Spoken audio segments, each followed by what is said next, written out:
I am Madison Timmons. I'm Chris Susi. And we're paranormal specialists who live in the most haunted city on earth, Savannah, Georgia. Every day is Halloween in our line of work, so join us as we spin true tales of haunts, murders, and disturbing Savannah history.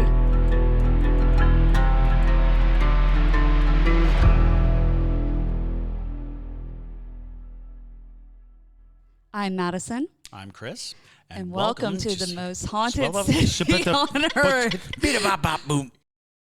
Hello, and welcome back to another episode of The Most Haunted City on Earth. My name is Madison Timmons. I'm Chris Susi. And I'm JT Timmons. And we are back with another Q&A for you today. We got some good questions, y'all. Yeah? Yes. Very we have exciting. Some ridiculously good questions. Thank y'all for sending in all your questions. You can send it in via... TikTok. Well, TikTok, or yes. Ghostmail. If you don't have TikTok, you just shoot it over to our Ghostmail. I got a couple via Ghostmail, so. Yep, so if you don't have TikTok, Ghostmail at Haunted City Podcast. That's the best place to send your questions. Otherwise, utilize the Q&A button on TikTok because that's where I go and find our questions. So absolutely. Something we haven't talked about on the podcast for a while is our show. Oh, yeah. I don't think a lot of our newer listeners, we gain listeners at a very frightening speed, actually. So I don't think they know about our show. So Madison, go ahead and tell them about what we do, like the bread and butter. Sure. Yeah, we have a immersive horror show, if you will. It happens where we're filming right now at the Savannah Underground. And it's a completely 360-degree set, so you're on stage with the actors, bringing to life, three different Savannah ghost stories, essentially. So you go through a demonic possession, yellow fever, a boo hag, all the things. So it happens every weekend of the year. Yep, every weekend. Except for like Christmas and stuff, obviously. It's a year-round thing, and we love doing it. And yeah, so it's just really wanted fun. to let y'all know. And follow us on social media. It's the Savannah Underground on Instagram and the Savannah Underground on Facebook. And for sure. Lots of fun stories come out of that show because we've been doing it for almost 2.5 years now, right? And so Chris actually doesn't know one of the best guests gone rogue stories that happened. So You would hope there were good guest gone rogue stories and not terrible. Well, stories. Most of our guests are absolutely delightful, and we've gotten to meet quite a few people who listen to the podcast from them coming to the show. But every once in a while, being Savannah, you get some people who come in very intoxicated. It's just going to happen, which is fine. But when we were at our old studio, or space, if you will, we had a different scene in the show. It was called The Plat Eye, which is another Gullah Geechee story. So the Plat Eye, at the end, you're supposed to defeat the Plat Eye with like blue lights and things like that. And one of the people got so into the story that they went up to the Plat Eye, took his giant, basically a weapon, because we had to be very cautious with it because it was supposed to be a plow that was handmade. Right. And it is so sharp. And he took the plow from the Plat Eye and chucked it across the theater and then proceeded to put the Plat Eye into citizen's arrest. No. And it was our Plat Eye's first night. Do we have to train audience? I know, right? You need like you should start every show with okay, you are the audience. Yeah. Right. You get to participate, but you're still the audience. Yeah. Please do not change the course of the show. It was Seriously. it was Corey who was playing the Plat Eye that evening. It was his first night playing the Plat Eye. And his last. He quit, and he is now a librarian. Yeah. Right. He actually moved far away. he did. He moved to Atlanta. Oh, there you go. But Patrick had to and Patrick literally had to tell the guests, you cannot put the Plat Eye under citizen's arrest. That's not how we defeat the Plat Eye. It's so. Oh, goodness. We have gracious. delightful stories like that. And also the ghosts gone rogue in the theater also like to mess with the actors pretty often. We have a couple spirits that are particularly active in here. And one of them we call the toe tickler because in the Annabelle scene, the girls who are playing Annabelle have all reported the same thing where they feel a hand with a finger going down their feet. No. And one of our actors, she requested a blanket to put over her feet because she's like, I don't like it. She's like, who would? So there's that. The rocking chair. That I don't like humans touching my feet. I don't want a ghost touching my feet. Well, that's what we thought. We were like, did a customer touch your feet? And because that has happened before. Like I said, Gus gone rogue. But audience, do not touch the actors. Don't touch the actors' feet. No. But and they're like, no one was there. It was just the weirdest thing. Yeah, so there's that. The rocking chair I'm sitting in right now, it just goes wild. She's in a rocking chair. You didn't realize. Yes, I like the movement. It's fun. Yeah. But yeah, during the show last Saturday, it just went wild at the top of the show. It was just going beep beep beep beep beep beep. And really? So, yeah. Oh, we need to set up the cameras, man. Set up the cameras. They are. They They're are. on. It's recorded. I need to go get them. I know.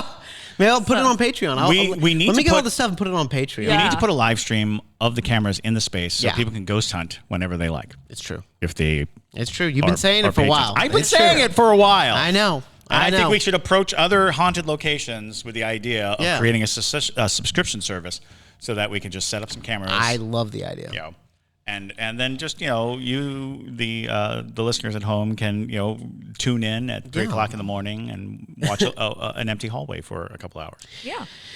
Alrighty, y'all. So let's go ahead and jump into the Q&A. We're doing a Q&A today. Whoop, whoop. Woo woo. Q&A Tuesday. Woo. All right, and let's get started with the first question. This is the Bry Guy. Was she? The Bry Guy was here, but it's like was here. My sis loves your show and has recently got me hooked. I've listened to many episodes and you've talked about so much, but I haven't heard much about the square formerly known as Calhoun Square. Oh, sure. My sis said she took a tour when visiting from Michigan last summer, and it's one of the most haunted squares. What ghost stories come from there? Excellent. Well, we actually have a whole episode devoted to 432. Mm-hmm. So if you go digging for that, and 432 has a very complicated story behind it. The square itself was the old Negro burial grounds. That's what it was called, the old Negro burial grounds, and they actually moved the bodies. Purportedly, they moved the bodies. Right. However, I want to say as recent as 1994, they found remains in that square due to extensive flooding of the time. But so there are countless stories that you can go to, but there's also the Espy House. Mm-hmm. For anybody who is familiar at all with the Espy House story, the Espy House, named after the judge Carl Espy, his son was brutally murdered by gangsters, by the Hars brothers. They were bootleggers at the time. And they left his body on the doorstep. And according to legend, when this occurred, Carl Espy didn't call the police or the hospital, didn't take his son. He brought his son into the house, and his son died from the injuries inside the house because, again, this is according to legend, Carl Espy was afraid of being investigated himself because apparently he was a rival bootlegger. According, again, we go through all these legends and these stories, but Carl Espy was a very harsh judge of the period, and his son Wesley Espy was targeted. And I think the story itself is told in Midnight in the Garden, Good and Evil. It was like reported to John Barrett, and John Barrett put it into the book. So if you read the book, you'll know the story. It's more gruesome than I'm letting on because the podcast is family friendly, and this is not a family friendly death. No, it is not. So it is not. No. That's okay. Gore's allowed. Let's do it. Nobody involves in castration, so we will stop. We will stop at that. Okay. Yeah. But other than that, it's just mostly what I've heard of with the square, very residual type energy. Anytime you have a burial ground, you're going to get... And one that gets so maligned because the treatment of the people who were buried there in their life was so harsh. I remember one account saying that, when slaves died, they were not given like time off to mourn. They were not given, it was like literally you have X amount of time, get the body out there, bury it, and get back. No pomp and circumstance, no even treatment. So it's not like they were given the opportunity to truly honor their dead the way that they would choose to. And it's also important to note that that square was not a part of the original confines of Savannah. So that would have been way off in the outskirts, technically. Right. So, if you're familiar with Savannah, 2 blocks north of that is the south end of the Colonial Park Cemetery, and the Colonial Park Cemetery was considered to be the border, the last border, because there was a cemetery there. Right. Yeah. And then it was just kind of wilderness past that. So that's why the cemetery itself got dismantled, was because people were like, "Oh, it's real estate." Okay. And that's the truth of a lot of Savannah. Even Colonial Park Cemetery was actually much larger, and technically still is. They believe that there are bodies that go up under Abercorn Street, come out as far as Liberty Street, because when they realized, and this was, I guess when cotton became king, people were becoming rich and wanting to live in the city. They'd have their plantations out in the, outskirts, but they'd have these almost palatial houses in the city, and they started to expand past that wall. Right. Because there's also a walled-in city. People don't realize that Savannah used to be walled in as like almost a fortress. So why? We have a lot of listeners that are not from Savannah, actually, like the majority of them, and they might not know why he said formerly known as Calhoun Square. It's actually the unnamed square right now. Right, we're going through the process of choosing a new name. Yeah, tell them why. Well, basically, Calhoun, who was named after it, was a South Carolinian. Yeah. Exactly. That is his first offense. Yes. Is that he's not even a Savannian. Yeah. He doesn't even go here. He doesn't even go here. But famously, he was very, very pro-slavery. He was very, very key in splitting this country apart. He was very, very key in creating such a terrible animosity towards the black community, towards having his name on something. And this is the truth of so many things all around. Is we've come to a point where honoring history comes face to face with recognizing history, with being able to state, this is probably not the proper name for this square. Yeah. And it was actually the neighborhood itself.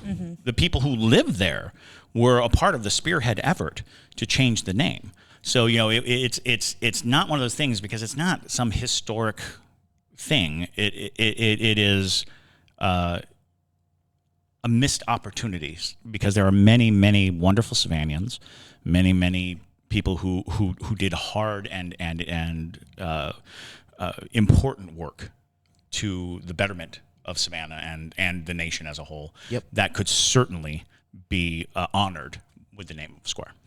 The current front runner at the moment is Susie King Taylor. For sure. Who was, I believe, one of the first black nurses in the military. And then also she was one of the spearheads of black education in Savannah and Georgia in general. She would be a really good choice, especially because the Massey School is right there, which was the first school to integrate black and white students. Right, and to offer a public good education. public education to It's ironic black that would students. be the square that's in front of that's right. The Massey Well, and that was School's people who attended the Massey School and talk about it do say that like going to the school, they would hear whispering, they would hear sensations, and keep in mind that this was probably direct ancestors of people who were buried on that property, were going to school there as children, and a lot of people think that there was not scary stories, just this concept of presence and this concept of there being a spiritual component to it. Yep. So we ain't got no time for racists round here in Savannah. We'll beat you up if you come here and you're racist. All right, here we go. A drop of blue and a sea of red. Yes. Okay, here we go. So next question is Lainey Hart. It's my sister's name, but not Hart, but Lainey. I've heard you say many times to be wary of entities that try to tell you the future. What is your take on Nostradamus and his predictions? I love Nostradamus. Nostradamus is a great example. Ooh, it's so fun. So this is where we get into a weird category, right? Which is called prophets. The difference between a prophet and an entity trying to tell you the future. Prophets are burdened with a vision of the future. And their purpose is to be this crack of light that shines through and gives us some awareness. And that is why throughout biblical tellings, throughout almost every religion on earth, there are certain people ordained or touched to guide us. And their knowledge of the future is about the knowledge of, quote unquote, the plan. So when you deal with a prophet, you're 9 times out of 10 dealing with a person who's not trying to tell you what to do, but trying to outline check marks to the plan, to the road that we are on. And that gives credence to a lot of the prophet stories, because the prophets of the Bible and the prophets, handpicked by deity to know the future, the oracles, these sources. The problem is, and as the story that I was introduced to was this idea, and it's framed in a Christian light because that's how the story is told, but it's amenable to almost any faith process. The concept is there was a singular deity or singular designer, and the singular designer made a plan. And he shared that plan they shared that plan, I should say, with like beings. We call them angels. So God says to the angels, look at this plan. Mm-hmm. And they say, that is good. That's actually in Genesis. God said, let there be light, and there was light. And someone said that was good. Someone was like, great, good plan, like the light. So the idea was that there was a plan for the universe. And God shared it with his angels. What happened next was a revolution, a war. And that war broke the factions, 1/3 of the host, the demons, as we call them. They're all fallen angels. They saw the plan. They know the future. The trick is a prophet tells you the future without any exchange. Ooh. A demon tells you the future in exchange for something. They take something for the knowledge that they give. And that becomes one of those things is, are you reading signs of the future, or are you being told the future? For instance, people who use tarot, they'll put the tarot, and there will be a path of the future. They're using signs. They're using indicators. They're seeing a probability of future. They're seeing a path that's being cut and a plan, because the cards are telling her that. But if you're dealing with, like, say, a Ouija board, who is telling you, you'll write a book, this will be famous, you'll be rich, things like that, they are enticing you. They're trying to get you to give them something in return for the knowledge. So it's a tricky thing, but I believe that Nostradamus was a prophet. I believe that he was gifted with a sight of the future, or a glimpse of the plan, and he felt compelled to write it. And one of the most interesting things I'd ever read was the idea that Nostradamus was a biblical prophet, and it was believed that he was Jewish, but hid his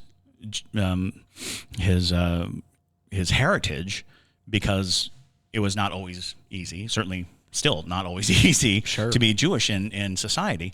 And so by doing that, he obscured the idea that he was a part of a lineage of biblical I keep saying pirates. Prophets. Biblical pirates. I like biblical pirates. Biblical prophets. No, I completely agree, though. It's it is a tricky line because prophets are not necessarily the same as people who have prophetic dreams. Right. There is also a difference between that because prophetic dreams sometimes are, still just a glimpse of what could happen. Prophets tend to know like things a little bit more definitively, like if you the three will. antichrists. Right. Like Napoleon, Hister, and then the third antichrist is coming. That's what he said, right? Mm-hmm. Yes, the blue turban. Yeah. Right. Everyone's going to love him. Yep. Yeah. And then he's going to Just destroy. ruin things. Yeah. That's how we knew it wasn't Trump. All right. But yes. Oh, yeah, sorry. But yeah, We're done.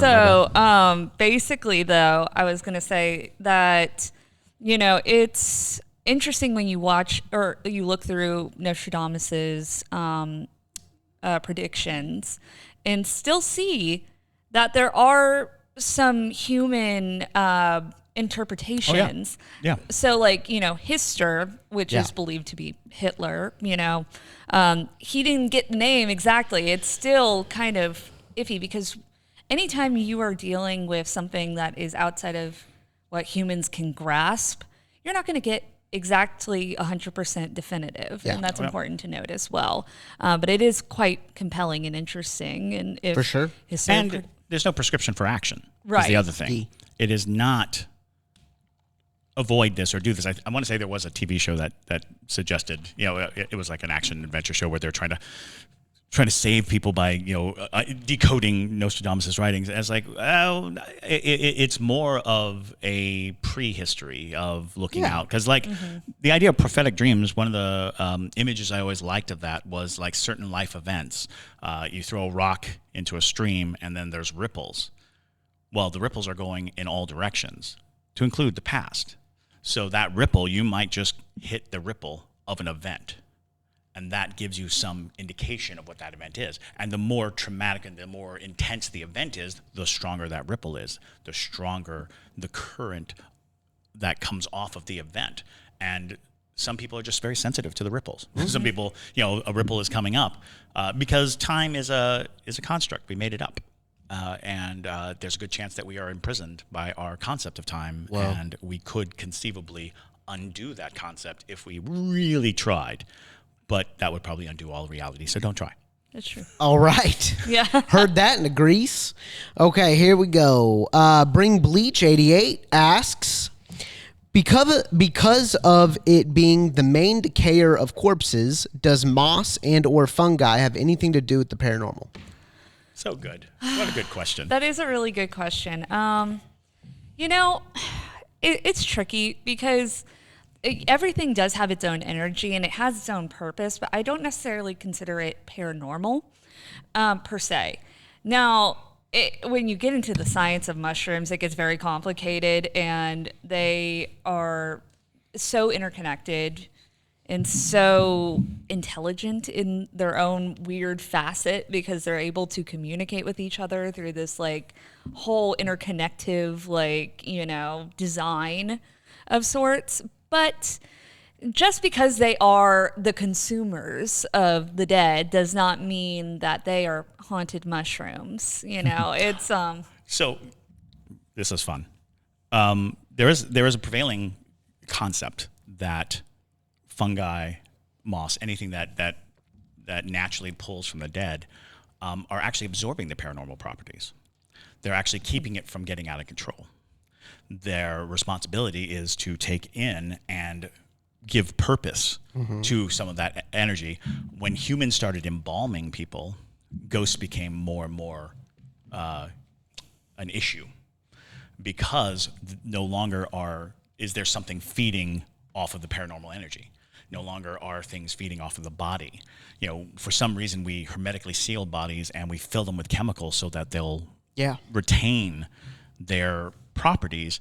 And so the question is, circle of life question is, was there a spiritual element to nature? Mm-hmm. Does nature not just feed off of the organic, but could it feed off of the paranormal or supernatural or spiritual aspects of the body, allowing for the circle of life, allowing for, are we cutting ourselves off from the natural world? Sure. And is that part of the chaos that is happening in our world? Is that part of the decay of our planet? Is that we stepped out of the cycle. We stepped out of the circle. We decided that we didn't want to become, food for the mushrooms. For the mushrooms. Yeah. And it's like, well, what if that was one of the purposes Yeah. of our life? What if that's what gave us access to heaven? What if heaven is just becoming a part of the environment, of becoming green grass and mushrooms interwoven in a beautiful, because it's true, mushrooms show incredible intelligence. Yeah. They share a lot of knowledge about what's good, what's bad, where they can go, how they can grow. So I do think it's interesting. It's a great question. What a good question. But I just recently saw the put your body in a tree. Yeah. Back. Yes. That's I'm pretty like, cool. that's what I want. Yeah. That is I what wanna I be a would like. tree. I want to tree. feed something with my body. Yeah. I don't want to just sit in a box. Could you imagine, if you will, all the people since we started embalming, all the people are still in those boxes.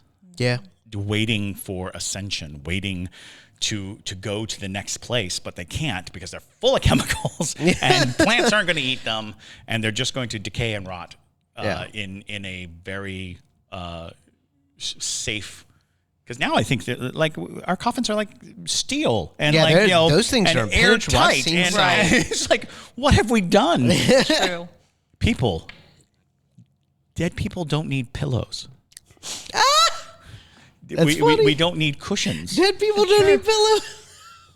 I don't know what to do with this, with the idea that we put all of this hard, we put a lot of money into the weird rituals that we've come up with. I feel like that's for the families, though.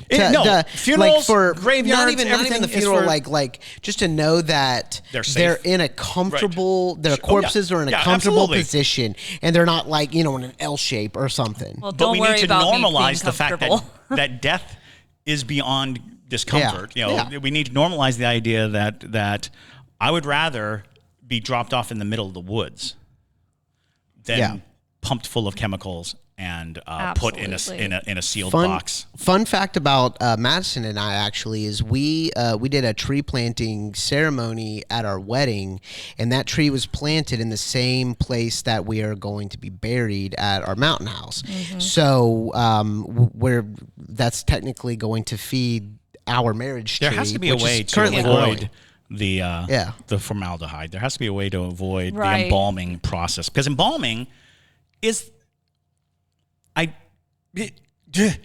why?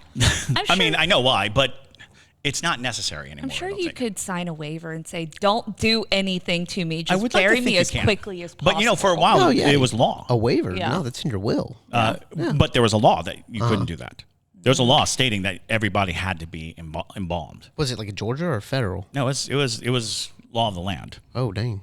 If any funeral directors are listening to this, or Funeral Babe on TikTok, I will at her. Let us know. Funeral Babe? Yes, she's so cool. She's a funeral director, I want to say up in Massachusetts or somewhere up north. Funeral Babe. She's dope. She literally goes through all the process of because as a mortician, what they do and all that. It's very fascinating. Yeah. But yeah, if anybody knows the legalities of that, let us know. Yeah. How do you avoid it? What do you do? How does it come down to it? But on the topic of mushrooms, though, moss in general, they do have. If you're looking on the metaphysical side of things, they are protective agents. Spanish moss, definitely, specifically, which we have a ton of here in Savannah. That is a protective, plant, if you will. It protects you from the sun, but also metaphysically, it protects you from negative entities and things like that, which is interesting for Savannah in general. Well, there's there are stories about Spanish moss will not grow where innocent blood has been shed. Right. Those kinds of stories abound, because there's always looking for an explanation of why one tree can be laden with Spanish moss, and the next tree over, nothing. And one of the more interesting ones was iron. That they were like, if there's a lot of iron in the tree, then the iron comes from the blood of people. If their blood has been spilled, the tree was soaking up iron. I don't know, but it is interesting because that question is about nature, right? You know, and how we kind of ran afoul of nature and are running afoul of nature. So I would like to believe that anything that feeds off of death is renewing the dead thing, is giving the dead thing life, is allowing it to have life. Yeah. So there you go. For sure. That's a fun question. Yeah. No, it definitely was. Oh, you sold some earrings, hon. Nice. Just got that Venmo. Yeah. Just as I want to just add to that is like, just as the resident Christian at the table, I've always seen fungus and just, mushrooms in general as like God's ultimate tool of destruction. It's like you I don't know. It's like, it just eats and destroys everything and returns it to the earth. Yeah. And so, well, it's weird they use the word dope. Destruction. Yeah, because it's not destruction. The destruction was done. The body is dead. It's if you think of it in that Christian sense, it's the promise of everlasting life. Oh yeah. Because life comes from death. Life from death. Life from death is a big concept. Yeah. And it's like, well, is there any proof? Well, of course there is. Mushrooms. Well, of course there is. Look at what grows when somebody dies, and maybe that's an allegory for your soul. Yeah. When you die, your soul could conceivably. I've always seen. I've mentioned this on the podcast before. I've always seen nature as like proof that God exists. Right. It's as fitting a love letter as it is, and it is. And humans just tear that letter up and crumple it up and right. Yeah. We do. And then litter with it. And then for you witches out there, because I know there's quite a few of you who listen to this, use Japanese moss balls as a ward. I'm not going to tell you further about my own personal use of that, because just in case any of you are trying to break down my wards, but well, I don't know who listens to this. Do you have a nemesis out there? I don't know. TikTok, there's some people on TikTok who don't like us very much. I want to say that TikTok is just a nemesis engine. Yeah. And so building nemesis. So I personally use them, and they're so interesting, and they're a fantastic home protection ward. And then also in Japan, are those the ones you're giving to Kiwan's kids? Yeah. Okay. Well, actually, I've decided more so because I have 3 of them. One will go to each of the firstborn children of our siblings. So okay. So Kiwan, Lainey, and Marissa will cool. all each get a moss ball. So excellent. Because that's traditionally what you're supposed to do with them in Japanese culture, is to hand them down through the generations. Madison and her moss balls. They're great. They're excellent. So if you're a witch, go to your local plant shop and request moss balls. Cool. Excellent. Alrighty, let's move on. Dark Soul Soup _S asks, I live in Canada, right outside of Kamloops. Yes, the place where the massacre of thousands of Indigenous students and people took place. I believe my house might be haunted by a few of the students. I'm not 100% sure, but I just get this energy that they're... Oh, it's longer than... Hold on. I just get this energy that they're there. Weird things happen in the house, like we'll come out of our rooms in the morning to find the fridge wide open. We don't have any pets, and I once saw a little native boy in my backyard at night. It was terrifying, but I didn't call the police because somehow I knew he was dead. Anyway, my question is, how could I rid my house of a spirit or spirits that I feel have more of a right to be here than I do? I want them gone because I'm super afraid, but I feel like wanting them gone is wrong because that was the issue in the first place. That is a very tricky proposition, because really I is. think you really hit it right there at the end. Driving spirits away when it's a place they belong, or driving spirits away who have been driven to wherever they are. the question really is, what are they presenting for? Why do you see them? Why are they present? What purpose are they doing? If not to raise awareness, if it's not just you learning the history and nature of the place you're living, but as far as dealing with indigenous spirits, usually you should consult an indigenous person, because every group, every tribe, every nation will have their own customs and their own ideas, and there might be some blanket stuff going on, but for the most part, belief structures are built within the growth of any group of individuals. So you might need to discuss that with some indigenous people if you have access to them. I think that's exactly what it is. Yeah. I mean, now the biggest thing is I find when you're dealing with, now this is at least coming from my own personal experience, where I grew up, I had the spirits that were in my house were indigenous. And I find that it's best, I get that you're scared by them, but it's best to learn how to coexist. Yes. Because it doesn't sound like they are trying to do anything to purposely scare you. So it's more so you just kind of have to work past that initial fear and just accept that they are there. But sometimes, and I think, Chris, you'd agree with this, sometimes fear you just can't get over. It's true. Even if I don't care how many tarantulas you make me hold, I'm going to be afraid of them. I'm sorry. Yeah, but you can't expel. It's not a tarantula, though. No. I'm just giving you an example. I never said it was a tarantula. I'm saying, yeah.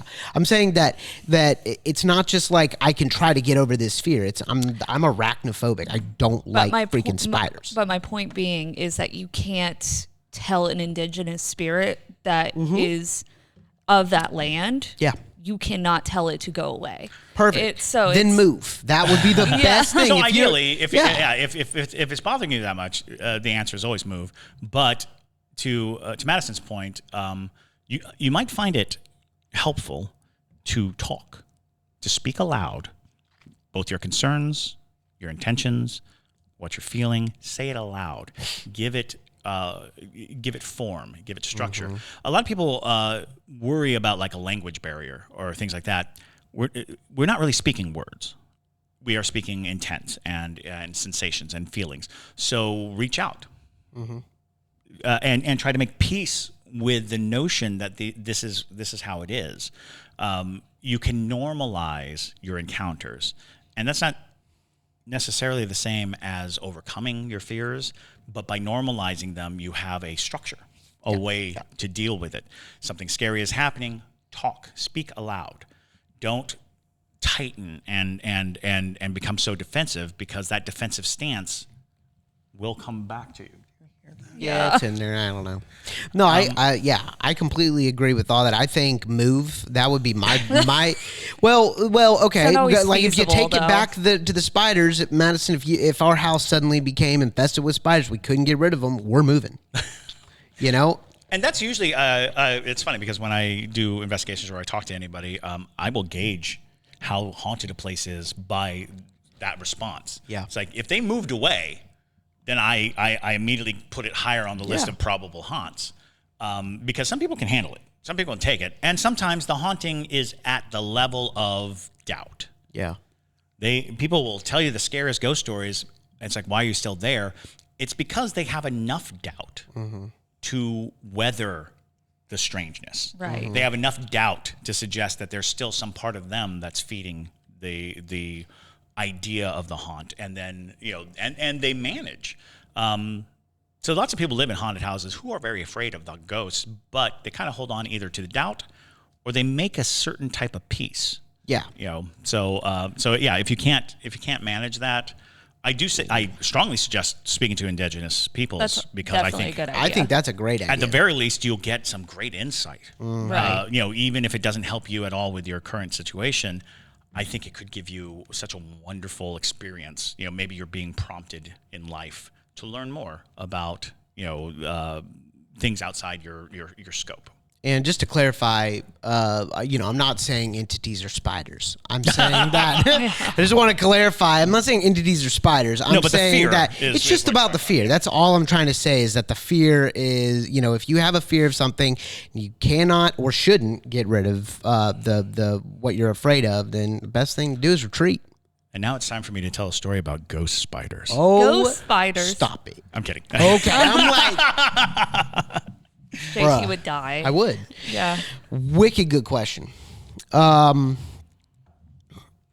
see. Okay. Leaves with like 3 3s in it. Asks Chris, I love hearing about your childhood. LOL. What's a story you haven't told us yet? Oh, good Lord. You tell us a lot about your childhood. There's so many stories. Like half of our listeners came from your childhood story. Your childhood trauma. Gosh, and the problem is, like, summoning stories is harder than like hearing something that spawns. Oh, I know. I had an experience like that because there are many stories. When I lived in Germany, we went hiking in the Black Forest. And this is interesting because I always assumed it was the Black Forest. There's a chance it wasn't. I just, when people were talking about it, it's like, because we used to do these things called Wandertags, Volksmarches, and that was like every weekend we'd go on these 10-kilometer, 20-kilometer walks, and we get these little medals. And I love those medals. I used to have medals all over my jacket. Loved Volksmarch. Wandertags. And so one time we were in a very creepy woods. And so I always assumed it was the Black Forest, but I was little. So it was like, unless it was like clearly stated that it was the Black Forest, it might not have been the Black Forest. But years later, people talk about the Black Forest. I was like, oh yeah, I know that place. I've been in a scary forest in Germany. I know what that's all about. So I'm walking through this forest, and we're not walking through the forest. It's a path, and we're Volksmarching. I had I was wearing lederhosen. How hilarious is that? That's super hilarious. Little Korean boy in lederhosen with a little hat with a feather in it, and I'm walking, and we encounter there's a buzzing of people gathered just into the woods, and they're people who are on the hike had pulled off, and we go out to see what it is, and even getting close to it, my dad was like, maybe hold back. Sure. Yeah, we're not sure what we're about to come up on, because the general sound was tragedy. Oh. Like we're coming up on something tragic. Okay. And we're getting closer and closer, and a buzz of German conversation going on, and I am looking through the legs of the adults. Okay. And I can see clearly on the ground like a post with a rope, and the rope goes to, I'm guessing it was a sheep leg, but it was definitely the leg of an animal that was tied to the post. And it was just gone. Whoa. Not sure what any of that was. We didn't know, was it a trap for a wolf maybe? Was it, there was nothing, but I was quickly diverted from it. But for years after that, I would occasionally get these dreams of being in that forest and being among a bunch of cloaked individuals and them killing a lamb. And that was before I really even knew that was a thing. However, media at the time was so bizarre that I could have easily seen something on TV. Sure. I could have easily, I used to go to the movies all the time on my own. From the time I was like 6 on, they used to show movies at the Post Theater back to back to back. And these were old movies, and they were a hodgepodge of movies, and they didn't make any sense. And I could have easily seen something that led to that. But I do remember thinking that we had stumbled upon a ritualistic sacrifice site. Whether that's true or not, I do not know. But I do remember it distinctly, and I do have deep, dark feelings about that area and that time. Okay. Well, all right. Well, there you go. Leaves. Hope that The latest installment. If you want to hear how messed up my childhood was. There you go. Yeah, we should do like an installment. All right. Messed up childhood. Yes. Alrighty. Okay, here we go. Julie sent this in via Ghostmail, and she asked, I recently lost my dog who was with us for 15 years. I would like to know what happens to them after death. Does their soul stay here with us? I don't know if you've heard my stories. Has it been a year and a half? My dog Ranger passed, and I still, to this day, hear his clipping, see the corner of my eyes, like his tail, because he was a white dog, so very distinct. And there are obviously times when I'm absolutely certain that it's just that the expectancy of seeing and hearing the dog. We recently started fostering a new dog, and I have distinct moments of because the new dog will freeze and just stare. Yeah. And this dog is not a dog-friendly dog. It doesn't like other dogs.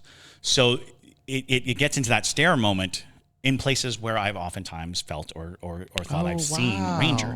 So when I see that happen, I'm like, are you seeing Ranger? Is that what's happening? Is Ranger still, around? I firmly believe that our pets, when they pass, the connection, the connectivity, the love, allows for at least a portion of their existence to remain with us until we are ready to let them go. Mm-hmm. And beyond that, I believe, all animals get a free pass. They get to go on. If anything, living as a human is probably the toil of existence, and hopefully we'll come back as a dog. Hopefully we'll come back with the leisure of pet and of animals that are pampered and taken care of. So hopefully, the concept of all dogs go to heaven lives in my heart. I believe it, and so I don't have an answer that is definitive, but that is what I think. Okay. Yeah, it's hard to gauge exactly what happens with animals, but I will say that animals tend to leave behind residual hauntings a lot. Actually, I think we picked up a ghost dog of some form, because recently, within the past 2 months. Of course you did, honey. I know. I'm telling you, I think. I forgot to do this. Meow. Meow. Meow. Meow. Meow. All right. We're gonna next ghost mail is gonna be real nasty. Oh, thank you. Okay.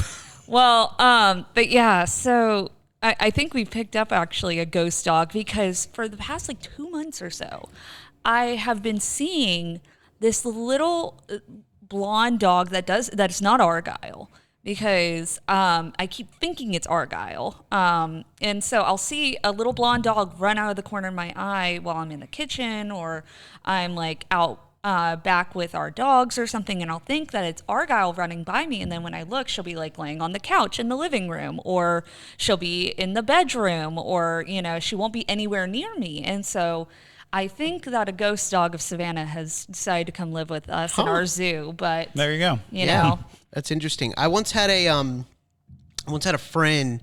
His name was also Chris.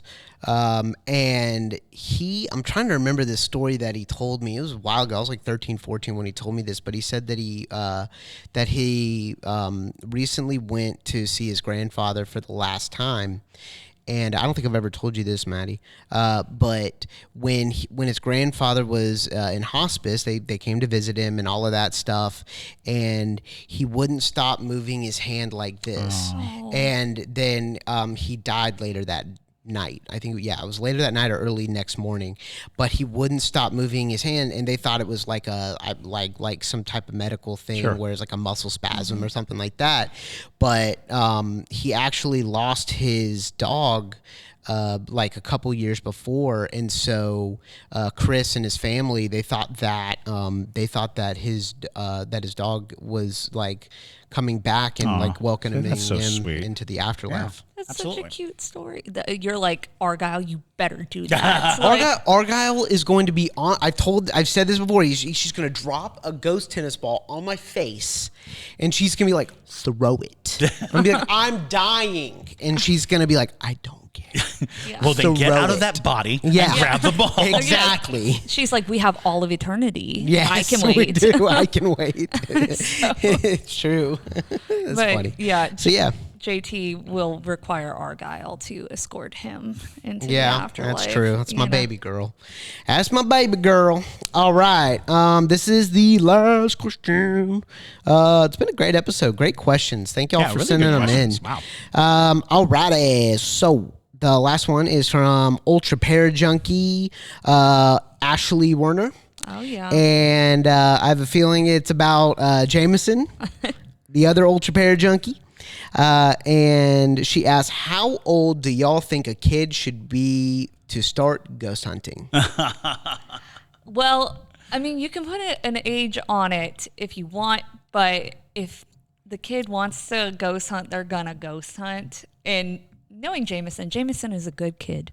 He's gonna listen to his mom. But if he's anything like how I was when I was a kid, I was just doing it on my own, whether people knew that they were knew that that's what I was doing. I was doing candle magic in my bedroom so badly because I was trying to figure out how many ghosts were in my room. And so I was doing candle magic to get them to communicate with me. Don't do that, Jameson. Yeah, I was going to say, you have the beautiful luxury of walking with the child. Yes. Take their hand, help them through it. Because, I started pretty much when I was 6 years old. I was breaking into buildings. I was going into abandoned houses. I was running off into scary woods. I was doing anytime anybody's like, "Oh, that place is haunted," I found myself going there. Ill-advised, reckless youth. Be aware that you have an opportunity to do some good training, to teach how to be careful, to teach how not to see every weird thing and touch it or poke it or break through.